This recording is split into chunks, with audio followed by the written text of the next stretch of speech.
SIR নিয়ে যে সমস্যা হচ্ছে সেই সমস্যার সমাধান আমাদেরকে নিজেদেরই করতে হবে।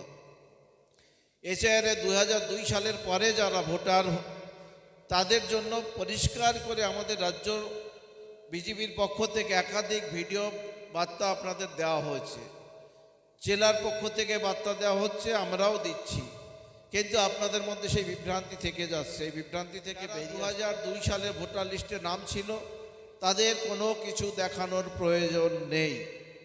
আর যারা 2002 সালের পরে ভোটার লিস্টে নাম আছে বা নাম তুলেছেন তাদের জন্য 2002 সালের আগের সরকারি কোনো প্রতিষ্ঠান বা স্কুল যে কোনো একটা ডকুমেন্ট দেখালেই আপনার সেই ভোটার বহাল থাকবে।